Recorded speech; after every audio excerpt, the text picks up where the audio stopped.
boa tarde, sejam bem-vindos ao nosso primeiro podcast, Pode Estudo, tá? Do segundo ano 2, da nossa turma aqui do Américo Martins da Costa. E hoje, o tema principal do nosso podcast de hoje, falando sobre a ineficácia do novo ensino médio. Estamos aqui com o professor Renato, o Rafael e a nossa aluna Lucila do terceiro ano 1, e os hosts do programa, a Carla e o Francisco, para falar um pouco mais sobre o tema.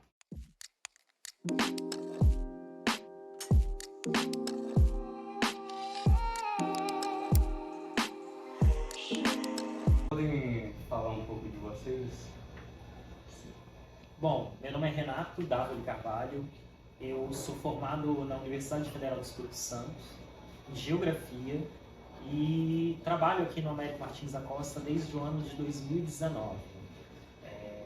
Entrei, logo gostei muito da escola, no mesmo ano fui nomeado e desde setembro de 2019 eu estou como professor concursado aqui na área de Geografia. Eu sou Rafael, professor de História aqui na Escola Américo Martins e também na rede municipal de Baixo Clandu, Espírito Santo, aqui, município vizinho. Sou professor há 19 anos, sou graduado em História, me especializei em ensino de História no ensino fundamental e também em gestão escolar. E nessa busca de aprender sempre um pouquinho mais, eu agora estou estudando novamente, estou cursando mestrado em gestão e avaliação da educação pública. E esse tema é muito bacana e muito legal estar aqui para conversar sobre isso. Bom, eu sou aluna do ensino médio e eu tive experiência com os dois ensinos médios, o antigo e o novo. E eu vou dar a minha opinião sobre isso. Para vocês, qual é o maior problema do novo ensino médio? Bom, o maior problema do novo ensino médio é um pouco difícil a gente especificar, né? Eu acredito que o novo ensino médio ele trouxe alguns equívocos, mas ele também trouxe algumas mudanças importantes, né? Algumas das mudanças, eu acho que elas vão se colocando. Há um certo estranhamento no início, como por exemplo a questão da própria carga horária, o aumento da carga horária, há uma reclamação, mas também há uma certa necessidade para se trabalhar. E principalmente reclamação com relação aos novos itinerários, né? Os itinerários formativos e as disciplinas, as eletivas. De início, o modo como chegou, sem determinado preparo, sem um trabalho específico de formação dos professores para cada área, isso causou um certo estranhamento, né? E também uma dificuldade de se colocar ali por conta, né? Eu acho que isso gera um certo desafio e até a gente pegar um certo ritmo isso demora um pouco. Mas com trabalho, com força, a gente vai conseguindo transcender um pouco, fazer um trabalho que de fato vai fazer um determinado diferencial. Acho que essa é uma das questões. Mas de certo modo, algumas mudanças, por mais que elas ainda tenham alguns problemas relacionados ao próprio conteúdo das disciplinas. Isso ainda é algo que precisa ser trabalhado, uma melhor ementa, algo mais associado de fato ao público-alvo do ensino médio, que são os alunos. Meu pensamento é bem semelhante ao seu, Gabo, porque a mudança no ensino médio ela precisava de acontecer. O ensino médio, eu sou professor de História, eu não consigo falar sem fazer esse link com o histórico. O ensino médio, ele é problemático no Brasil desde sempre, por vários fatores. E quando a gente fala de educação, não tem como você definir esse é o problema, esse é o objetivo, envolve muita coisa, porque o ser humano é muito complexo. Mas o ensino médio, por vários fatores, ele é problemático. Os maiores índices de abandono, de evasão. Eu anotei aqui a questão do IDEB. O IDEB dos anos iniciais, o que se pretende com os anos iniciais, a meta, a distância para o que é alcançado no Brasil, dá uma diferença de 0,2. Nos anos finais, que é do sexto ao nono, dá uma diferença de 0,3. Quando você vai para o ensino médio, você tem uma diferença de 1 ponto completo. Então é muito grande a discrepância, à medida que o estudante vai caminhando, ele vai subindo nas etapas da educação básica, educação infantil, ensino fundamental e ensino médio. Isso vai piorando. Então, por conta desse histórico problemático do ensino médio, desses índices ruins, o Brasil inteiro, tanto educadores, estudiosos de educação, políticos, eles perceberam que o ensino médio precisa de alguma coisa. Beleza. Então, precisava de uma reforma. Aí é onde eu concordo com o Otávio. Como que foi feito? O Brasil, isso é um problema em todas as áreas. Nós temos um defeito. Toda política pública no Brasil, ela é construída dentro dos gabinetes, ela é discutida pelas comissões lá no Congresso, nas Assembleias Legislativas dos Estados. Nunca se escuta quem vai implementar essa política. Porque, olha, BNCC, precisávamos de uma base nacional comum curricular para que você que está aqui em Minas Gerais, como aquele aluno que está no Amazonas, tivesse o direito a acesso às mesmas informações. Beleza, os mesmos conteúdos. Agora, as realidades são diferentes. Ignora. Então, quando que vocês foram ouvidos? Né? Quando que nós fomos consultados, chamados para uma conversa, representantes de professores? W falou da formação de professores. Um dos maiores problemas hoje é o professor do itinerário formativo saber o caminho que ele vai percorrer. Certo. Porque na formação dele ele não teve orientação. Então, para mim, o problema maior é esse caminho da política pública.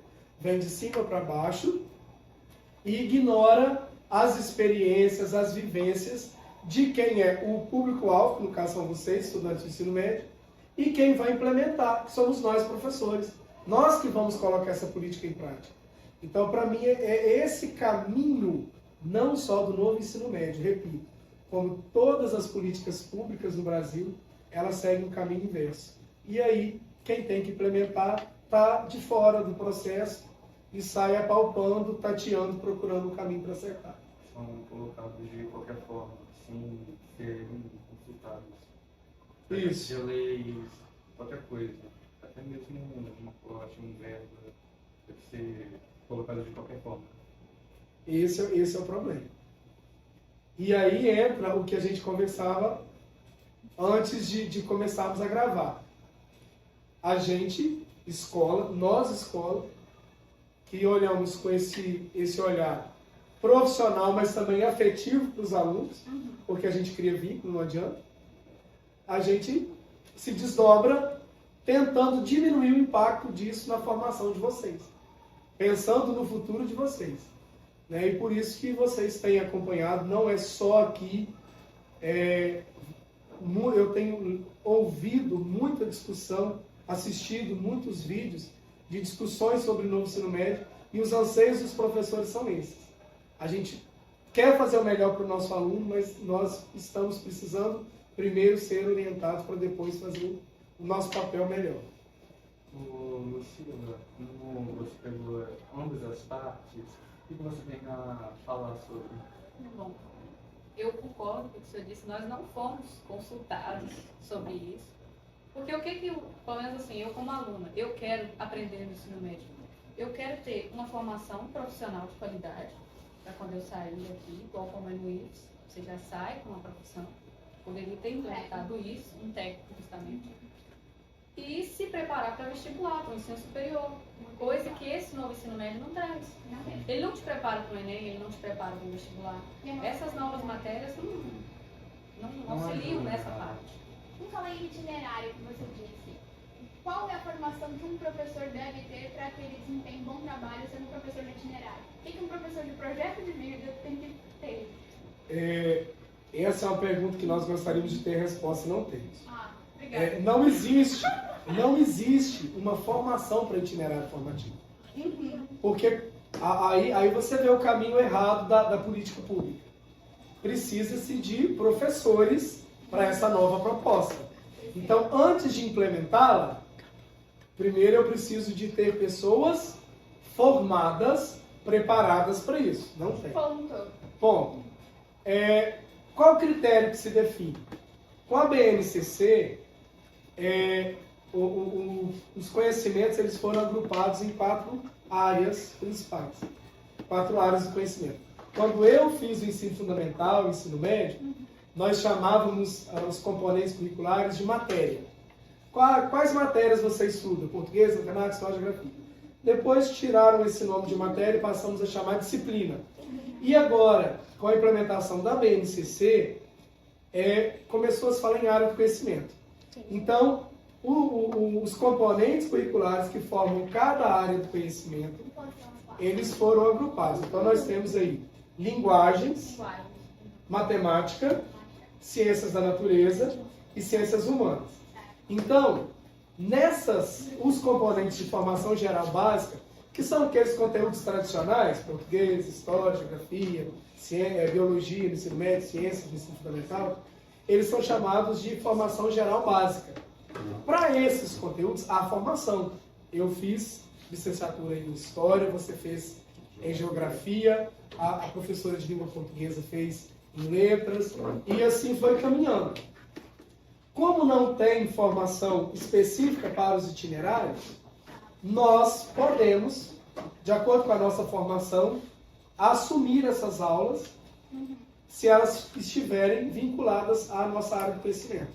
Então, por exemplo, projeto de vida, humanidades, ciências humanas pode ser trabalhado, introdução ao mundo do trabalho pode ser vinculada às ciências humanas.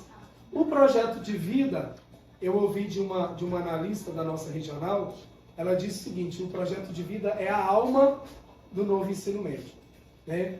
E ele não tem uma definição de qual área tem que ser um professor. A legislação prevê isso a nível de Estado aqui em Minas Gerais.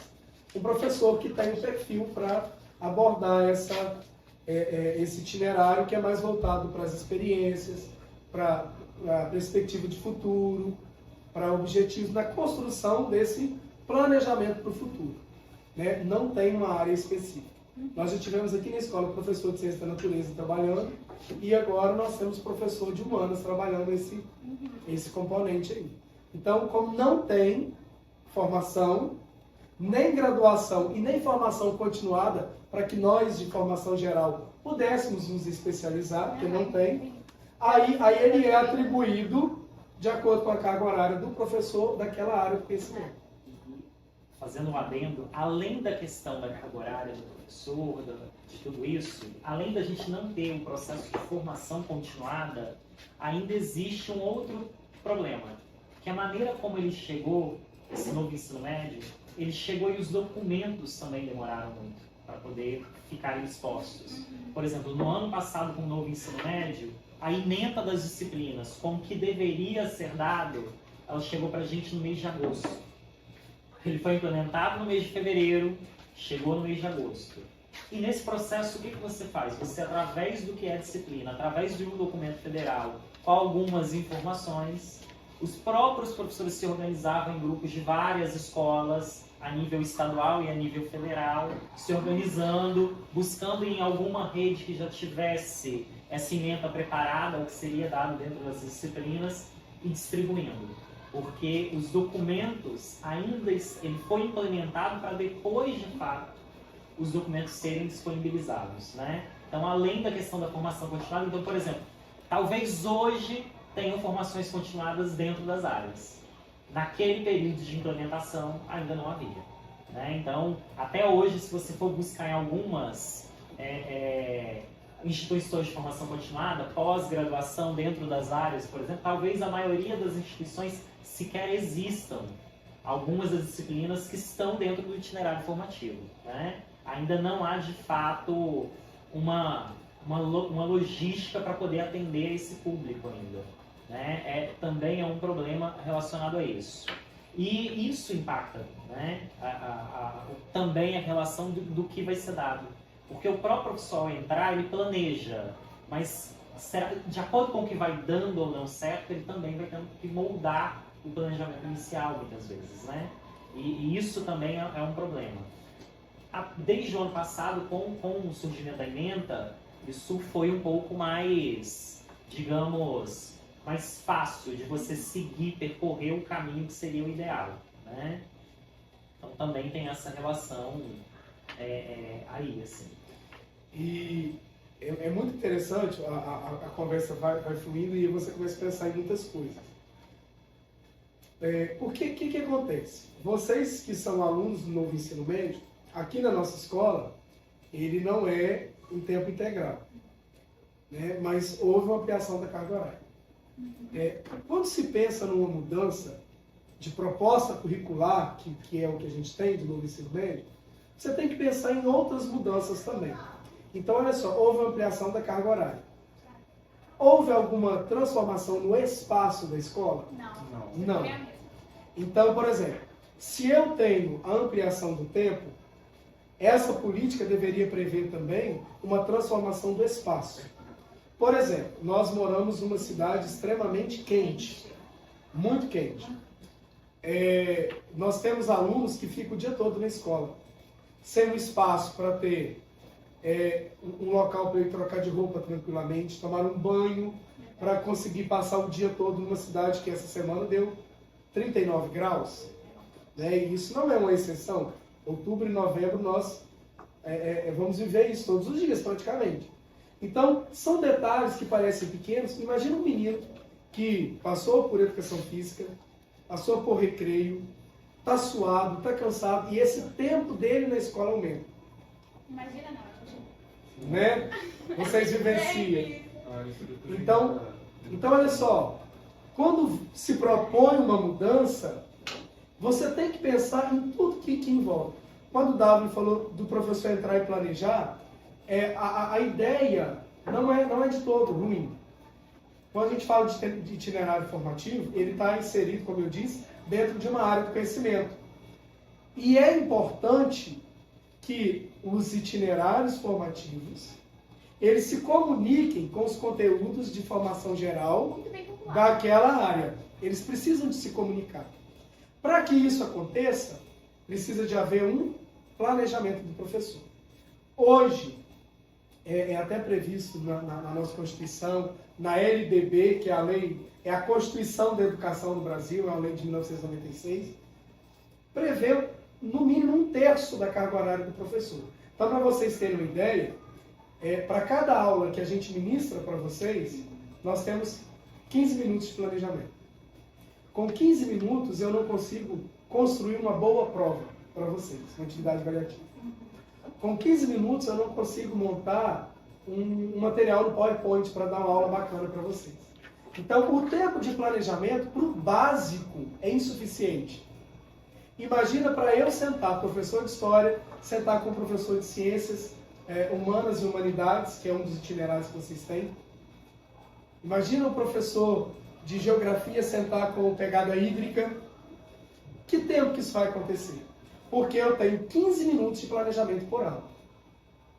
Aí, se você for ler a legislação estadual, o número dela me fugiu aqui, mas ela foi atualizada agora em 2021, novembro, dezembro de 2021, que trata do planejamento, você vai ver que tem 15 minutos em casa, a meia hora. Mas ainda é insuficiente. Eu tenho uma turma que tem 37 alunos aqui na escola. Só para corrigir prova desses meninos, toma muito mais que isso. Então, o tempo do planejamento do professor, nessa proposta, onde tem que haver um planejamento coletivo, ele deveria ter sido repensado também. Então, são várias coisas.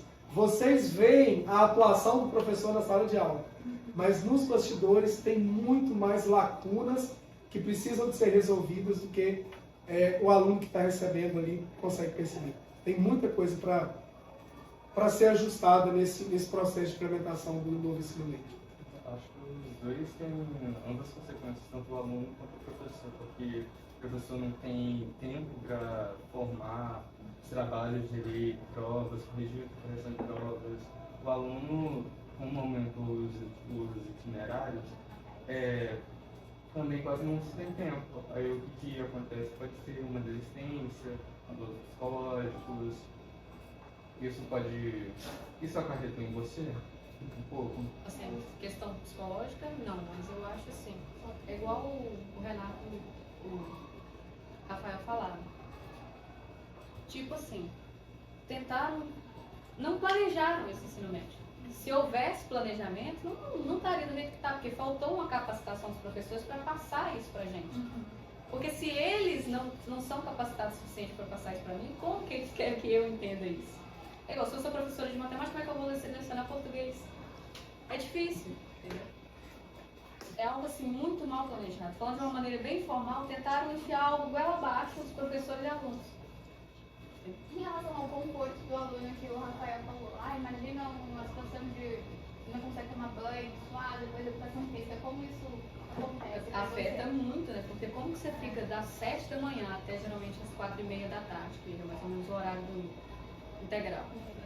O dia todo na escola, assim, com esse calor de Moraes. Olhando pra nuca do coleguinha. Olhando pra nuca do coleguinha, justamente.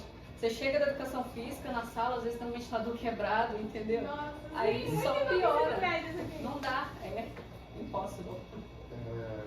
A educação tem que entrar junto com a estrutura, assim, não tem Sim, uma educação de pessoas, direito, né? não tem uma estrutura formada, não tem uma estrutura formada. Fazendo um adendo sobre isso, né, a questão da filhinha, né? O modelo de escola que a gente tem, ele nasce dentro da idade medieval, que é o modelo de escolástica, né? E como que era esse modelo? Um quadro negro, né? Onde o professor vai lá, coloca todo mundo em filinha e vai dando aula. E como que hoje, vários séculos depois, a escola, o modelo seguido ainda permanece, é esse. E aí vem a relação, né? Como o Rafael pontuou e vocês depois corroboraram, assim, né? Colaboraram. O que difere as escolas de elite, por exemplo, de uma escola pública? Porque a escola pública, a maior parte dos profissionais são concursados, né? A maior parte dos profissionais tem tempo, são bem formados. Mas o que difere de muitas escolas que estão no topo? Conforto térmico, né? Acesso às salas de aula com ar-condicionado, acesso às melhores quadras, acesso a banheiro, acesso à troca de material, de roupa, né? Tem horário para essas coisas. Então, essa falta de investimento também na infraestrutura também era algo que deveria, né, já ter vindo de um projeto específico que não a nível estadual, federal, né, para esse conforto mesmo dos alunos, né, que é essa relação de infraestrutura do que as escolas já deveriam ter implementada em todos os níveis, né, que são laboratório de informática, laboratório de química, de biologia para experimentos, com minerais, com rochas, com acesso a modelos, né, aquários de rocha, esses materiais, né, que de fato fazem uma determinada diferença sobre o ensino público, exato, né, com experiências de fato. Renato, na sua primeira fala, você disse que o ensino médio também trouxe pontos importantes. Quais são os pontos benéficos do novo ensino médio? Então, olhando a relação de pontos benéficos do ensino médio, eu acredito que o próprio itinerário formativo ele trouxe algumas mudanças. Porque dentro da forma como trabalhar, é exigido do profissional que ele trabalhe com meios diferentes da velha escolástica. Aquela forma de sentar em fila, ela já não basta dentro do novo ensino médio.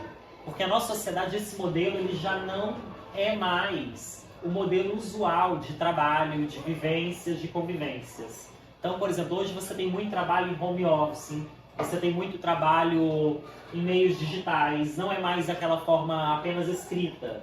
Então, por exemplo, vocês hoje estão aqui trabalhando um trabalho de linguagens que poderia ser apenas escrito para falar o que é um podcast, o que é uma rádio, o que é, enfim, várias maneiras de formatos digitais, mas vocês estão colocando em prática.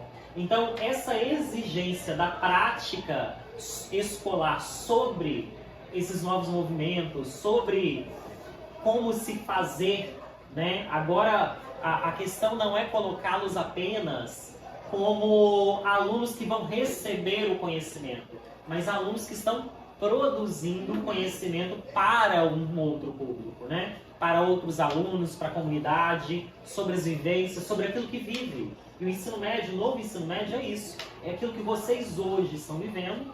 Então, vocês hoje estão aqui pesquisando sobre uma área que é de interesse de vocês falar sobre, né? Então, é esse modelo de se fazer o que nos é exigido, isso é algo extremamente benéfico.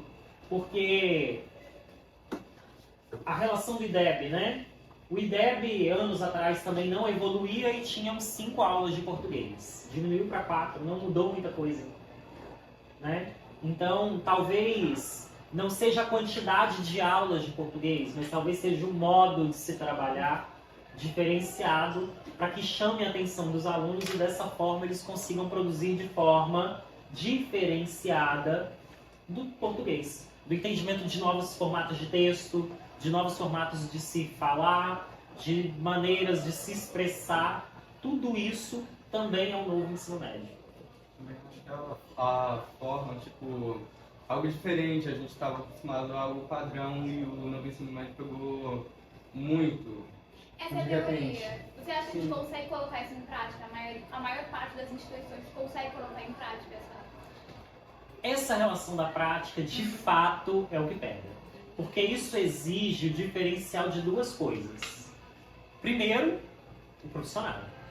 Porque ele também pode permanecer porque enrijecido, às vezes ele não quer, há uma certa resistência, e isso é fato muito forte, principalmente por conta do profissional.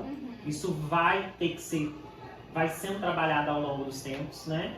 E aí para isso que a gente tem o coordenador do novo ensino médio, para isso que a gente tem especialista dentro das áreas e é o que a Secretaria de Educação, através das suas secretarias regionais, tem tentado buscar, visitar e ver o que está sendo feito de diferente, né? Então, por exemplo, esse podcast, com certeza, ele vai ser visualizado dentro da secretaria. E essa resistência por parte do professor é um dos empecilhos maiores, talvez seja o maior, e também muitas vezes por parte dos alunos. Que também muitas vezes é mais fácil você apenas produzir um texto, fazer muitas vezes uma prova e marcar um X, do que necessariamente produzir de fato um trabalho que exige planejamento daquilo que se vai falar, que se vai pesquisar, que exige a fabricação de meios, né? Como por exemplo a logo de vocês, que é algo que exige um trabalho, exige um conhecimento prévio, exige pensar, e pensar muitas vezes dói, né? Dói a bunda de ficar sentado na cadeira, sentado pensando, dói o cérebro de ficar fazendo, né?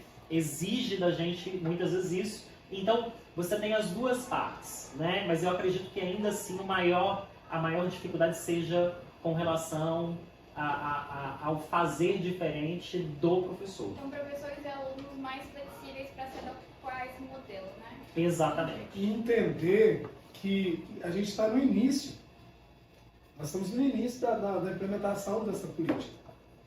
E como o Dalvin falou, a mudança ela gera um desconforto. A gente está aqui sentadinhos, com água, com suco, com lanche.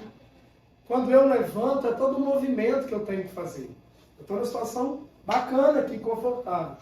E se esperava que houvesse esse desconforto, né? Porque, como eu disse, eu tenho 19 anos que eu dou aula. Eu preciso de modificar a minha prática. E ter essa ideia, enquanto alunos, eu acho que os alunos, alguns se preocupam em relação ao itinerário porque houve um acréscimo da carga horária. Outros se preocupam porque pensam que está faltando da formação geral básica. Entender que o novo ensino médio ele vai além do itinerário formativo. Ele tem todos os problemas que a gente já listou, tem essas lacunas que precisam de ser preenchidas. Não pode se esperar que esse professor que resiste, esse professor que está com dificuldade, assuma a culpa. Ele precisa também de ter o suporte, e esse suporte tem que vir de cima, de quem criou a política, porque deve ser pensado. A gente não pode culpar o professor, porque ele também está sofrendo com essas transformações, mas entender que é um momento inicial e as coisas vão se ajustando na caminhada. Tanto que alguém me perguntou há pouco tempo sobre revogar o ensino médio, não o novo ensino médio. Não acho que é o caminho. É continuar caminhando e fazendo os ajustes. Tanto que houve, com essa mudança de governo, houve um levantamento, vocês vieram aqui nesse laboratório, responderam vários questionários sobre o novo ensino médio. Vocês viram que não era algo específico de Minas, porque quando vocês foram responder, havia outros estados que vocês tinham que escolher o de vocês. Então foi um levantamento a nível nacional. A visão dos alunos e a conclusão depois do levantamento desses dados é que revogar não é o caminho. Não houve revogação. Mas dar uma articulada nesses itinerários, resgatar alguns componentes de formação geral, para que ao longo da caminhada a coisa se ajuste. Então, assim, há esse desconforto, mas tem muito para dar certo. E o foco do novo ensino médio é o quê? É o que o Davi disse aí. Vocês produzirem conhecimento. O estudante, ele vem desde o primeiro ano do fundamental até o nono, ouvindo muito, recebendo muito. No ensino médio, é o momento de vocês agora colocar isso em prática. Esse é o protagonismo tão sonhado pelo novo ensino médio. O professor, nós estamos aqui hoje e vocês estão sabatinando a gente aqui. Vocês estão conduzindo. Vocês determinaram esse tema. Vocês levantaram os pontos. Então, quer dizer, é o protagonismo. É uma coisa bacana do novo ensino médio. Essa nova forma de relacionamento entre professor e aluno. Eu agora saio de um pedestal e talvez isso mexe muito com o psicológico do professor que está acostumado a ser o detentor do saber. Eu sei, eu estudei, eu fiz isso, fiz aquilo. Tenho 300 anos de aula. E aí, de repente, eu sento numa mesa como essa para conversarmos como iguais. E, de fato, somos iguais. Somos nós que estamos na ponta dessa política. Somos nós que estamos vivenciando. E, então, isso é uma coisa bacana também. Trazer vocês para assumirem esses papéis. Porque o ensino médio está encaminhando vocês para caminharem sozinhos na vida com as escolhas que vocês farão aí. E a gente só fala do pedestal, tirar o professor do pedestal corroborou muito com a do Renato, do professor ser inflexível às mudanças do novo ensino médio. Lucila, o que você pode falar para a gente da saúde mental dos estudantes do novo ensino médio? Repete bem. Saúde mental dos estudantes do novo ensino médio. Saúde mental. Olha, eu acho que essa carga horária mexe muito, porque assim, são matérias novas, coisa e tal. Mas, sinceramente, eu acho que não afeta tanto, não. Assim, eu acredito assim, o período integral, sim. Porque igual você tá lá o dia inteiro na escola, e você fica, às vezes, você não tá praticando uma aula, assim, que te ajude em alguma coisa. Então, você pensa, poxa, eu poderia estar em casa, estudando para o meu vestibular, fazendo o meu curso. Aí, ali, você fica, assim, preocupado. Eu estou perdendo o meu tempo aqui, uma coisa que eu poderia estar estudando para eu me dar bem lá na frente. Entendeu? Eu pensava, pelo menos, muito isso, que eu ficava o dia inteiro na escola. Então eu pensava assim, poxa, eu poderia estar em casa, estudando a matéria que eu preciso para passar no curso que eu quero. E não ficava nisso. É uma quebra de expectativa grande. Exatamente. Por quê? Porque a gente aprendeu também historicamente que só tem sucesso quem entra na faculdade. E existem pessoas que escolhem outros caminhos, lícitos, honestos, bacanas, que não é a graduação. Não estou falando contra o conhecimento. Seria até contraditório, porque eu gosto disso aí. Mas eu entendo que pessoas podem construir o seu projeto de vida e ser felizes em outras áreas que não seja o mundo acadêmico. Mas é um anseio que eu percebo nos meus alunos. Eles veem esse novo, principalmente em relação ao itinerário formativo, como uma perda de tempo, porque eles não veem aquilo ali sendo cobrado no Enem, nos vestibulares. Sim, até a questão do trabalho mesmo. Você fica ali o dia inteiro, você pensa, poxa, eu poderia estar trabalhando nesse horário da tarde, nesse horário da manhã, que está vago, entendeu? Eu poderia estar tendo dinheiro, ajudando a minha mãe em casa, pagando um determinado curso que eu quero, entendeu? Esse é um adendo muito importante, Porque qual é o plano? O plano é colocar exatamente o ensino integral em todas as escolas. E como que você coloca o ensino integral numa população como a brasileira, em que você tem alunos que necessitam ainda, muitas vezes, de um certo amparo, Porque, por exemplo, você tem programas como o Menor Aprendiz, onde as empresas deixam de pagar imposto, para contratar alunos que trabalham por 4 horas, né, meio período, e recebem meio salário mínimo, pelo menos, né? Então, esse tipo de programa, ele acaba deixando de ter. É mais comum em grandes cidades, aqui em Moraes eu acredito que não, até onde eu saiba, pelo menos o menor aprendiz não há nenhuma empresa, mas isso é uma crítica muito válida, principalmente para grandes centros urbanos, né? E que tem ocorrido. Além disso também, a relação das escolas agrícolas. Porque quem é que vai produzir comida para cidades no futuro, né? As escolas agrícolas, o Espírito Santo, que é um outro estado, é um outro caso, por exemplo, a maioria das escolas foram fechadas, né, no interior. Minas Gerais ainda está uma coisa lá e cá, né? A gente ainda tem uma tendência, mas não tão definida. Então, no futuro, quem vai produzir comida, né? Porque a pessoa que trabalha no campo, ela tem um conhecimento que vai para além, né, do conhecimento escolar, que é o conhecimento do dia a dia, do sol, de quando vem a chuva. E esse conhecimento, ele é pautado no chão, muitas vezes, de casa. É com o pai que ele aprende, é com a mãe, é com o avô, é com a avó, né? E sem gente no campo, por exemplo, você não tem cidade. Porque a comida vem de lá, né? E talvez isso também é algo que o novo ensino médio deveria colocar para as escolas de interior, que não existe, não é o nosso caso, mas é algo que também precisa ser discutido. E é isso. A Lucila levanta uma questão, que seria o assunto para um outro dia, senão a gente estende muito, que é a questão da educação integral e educação em tempo integral. São coisas distintas, né? E eu penso, eu não vivencio a realidade enquanto professor de escola em tempo integral, não estou lá, mas eu vejo que o desafio ainda é maior do que o nosso, que a escola não tem o tempo integral.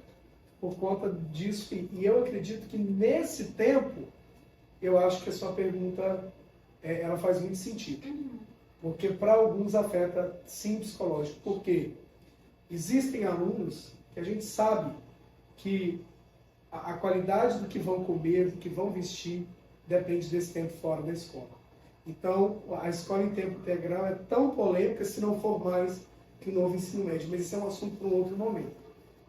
O que eu vejo assim, de tudo que a gente conversou aqui é o seguinte: o ensino médio precisava de passar por uma reforma, não foi feito, não foi bem planejado como deveria ter sido, foi muito, como você disse, goela abaixo, né? Mas se precisávamos de uma reforma e temos o que temos, eu acho que o nosso desafio agora é nos nossos papéis, professores, alunos, família, procurarmos nos encontrar e fazer o melhor que nós pudermos, mas continuar fazendo o que a gente está fazendo hoje aqui. Levantando questionamento, incomodando quem está acima de nós, para entenderem que não está tudo bem ainda, que precisa de mudança, que o caminho é a mudança, mas que nós queremos participar dos próximos episódios dessa mudança. Para que alcance o objetivo, que é para o governo melhorar os índices, porque o governo nos vê como números, e eles querem números. Então, se eles querem números, nos escute, porque nós é que vamos mudar esses números. E para nós, para vocês, o projeto de vida de vocês no futuro, para a nossa realização profissional, né?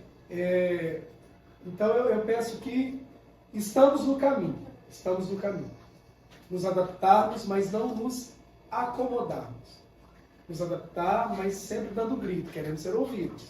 E isso não está bom, isso precisa de ser ajustado. Agora eu vou perguntar, estou de fora aqui escutando vocês, quanto alunos, o que vocês esperam do novo ensino médio? Aí a gente vai voltar a pergunta para vocês. O que vocês querem que muda? O que vocês esperam dos professores, da escola, da gestão escolar? Isso aí, porque no final das contas é tudo por vocês. Isso aqui acontece por vocês. Eu estou aqui por vocês. Então a opinião de vocês é muito importante. E aí? Jogo a bola para vocês agora. Vocês se viram, tá? Vocês vão ter que responder. Por mim, diminuir a carga Concordo horária, com o Francisco. Diminuir a carga horária. tirar essas matérias que não nos ajudam, não vão Eu sou nos extremamente ajudar. contra o itinerário. Não Não vão gosto. administrar o próprio dinheiro. Educação financeira. Resumindo, eles acham o itinerário inútil. O que poderia ser Literalmente. colocado no lugar, talvez? O que vocês pensam que poderia ter no novo ensino médio que faz falta para vocês? Prática, por exemplo, como talvez informática, Sim. Ah, sim. Ajuda. o que seriam então as novas? Ah, entendi. O que vocês colocariam Quais no as lugar? mudanças que vocês acham que poderiam ser colocados? Técnico.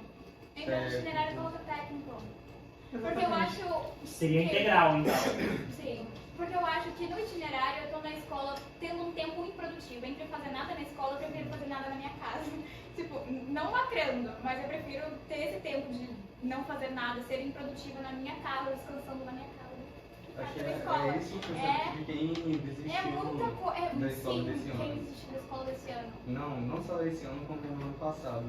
Tipo, eu conheci várias pessoas que desistiram no ano passado, que Muito tempo preferiram na escola. trabalhar do que continuar o ensino médio, porque eles viram que estava uma bosta. A relação de saída, muitas vezes, da escola, né, não está associado ao novo ensino médio. E, por exemplo, isso foi algo que eu vivi no meu ensino Esse médio. é aquilo que eu falei. Rafael. A evasão e o abandono, ele é histórico. A evasão ele é histórica e é comum, né?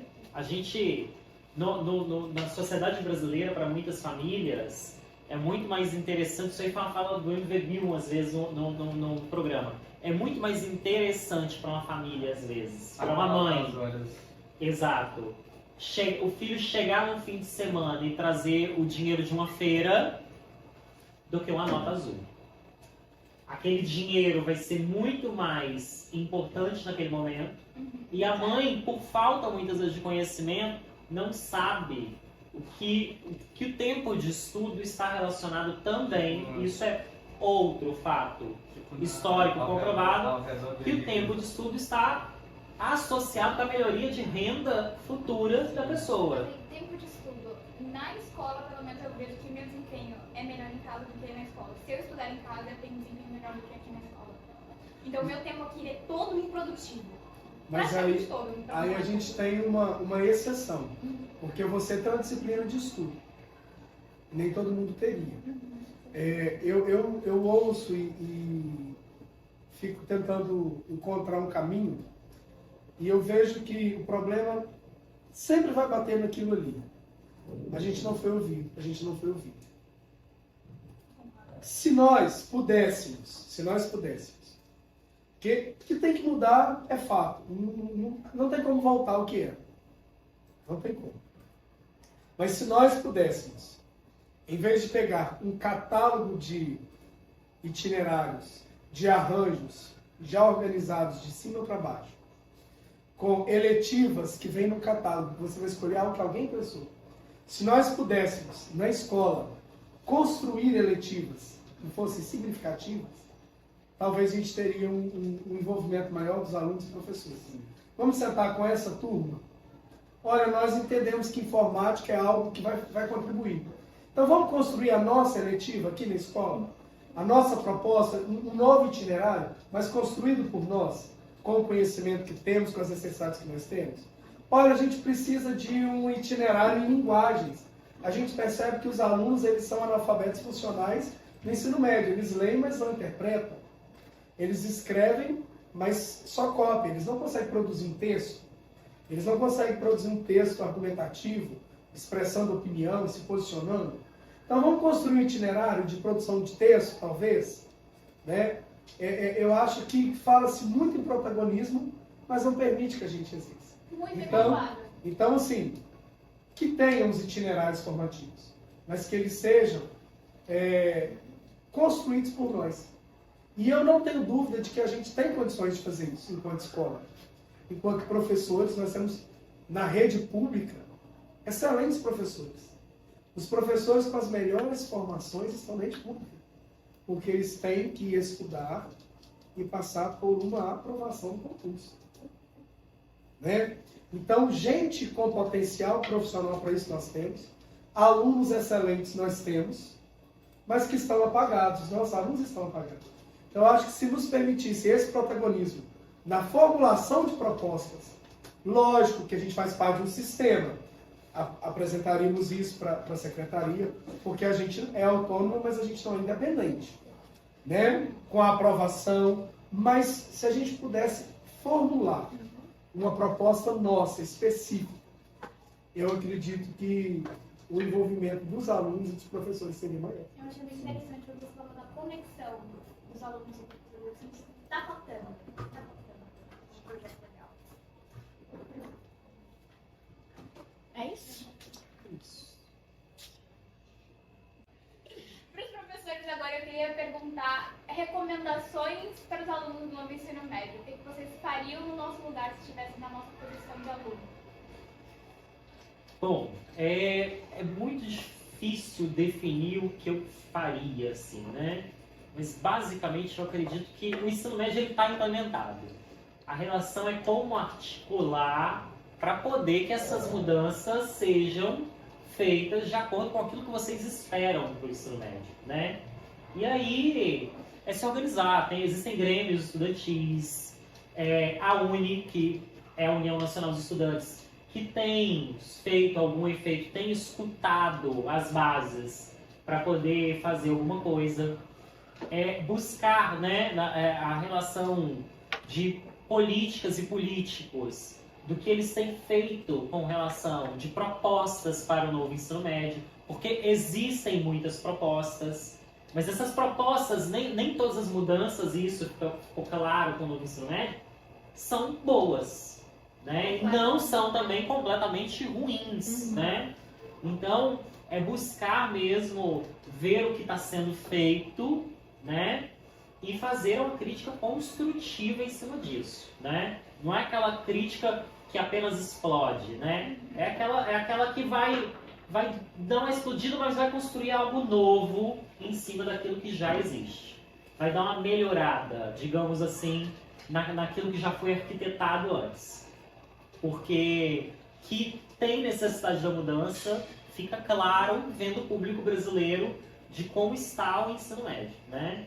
E, inclusive, a própria mudança veio no intuito de diminuir a relação de abandono do ensino médio, né? Porque apenas o saber fazer como vinha sendo feito, ele não era suficiente, a maioria dos alunos não eram atendidos por aquele velho modelo que ainda é muito usual. Então, a tendência é a gente ir cada vez mais buscando esse novo modelo e seguindo. Pensando bem assim, no dia a dia da escola, pensando na prática de vocês hoje, eu vou pegar a minha experiência. Eu defini muito cedo o que eu queria. Eu sei que nem todo mundo tem condições de fazer isso, mas eu sempre acho que por isso essa questão da história, o tempo foi muito importante para mim. Tanto passado quanto futuro, eu sempre fui muito ligado a isso. Então eu consegui definir muito cedo os meus objetivos. Então quando você tem isso claro na sua mente, olha, eu pretendo seguir esse caminho. Quando você definir isso, você vai conseguir organizar também a sua relação com o estudo, com o aprendizado escolar, com o seu tempo na escola. E eu acho que nesse momento de tanta turbulência que a gente está vivendo na educação no ensino médio, você vai conseguir encontrar o seu caminho, onde focar mais. O que é mais importante para você no seu futuro? Porque o ensino médio é uma revisão de todo o ensino fundamental. O que é mais importante? Olha, eu quero seguir essa área. Eu quero focar nisso. Então, olha, para mim, eu preciso muito daquilo que está lá na formação geral básica. Não, eu quero uma área mais crítica, um direcionamento mais moderno, mais amplo. Eu me encontrei nesse itinerário. Foca ali. Entenda que todo conhecimento é válido e útil, mas procure definir. O estudante de ensino médio já está aí na vida adulta, chegando na vida adulta. Comece a definir o seu plano, o seu projeto de vida. E a partir disso aí, começa a estabelecer prioridades dentro da escola e dentro dos seus estudos aí. Mas a questão de vestibulares, porque o ensino médio divide a carga horária entre itinerário e matérias obrigatórias. Muitas das matérias obrigatórias a gente não tem conteúdo suficiente para fazer uma prova e sair bem numa prova. O que você diria? Nesse caso, por exemplo, eu vivencio isso muito na turma de vocês, ensino médio, uma aula de história por semana. É aquele momento.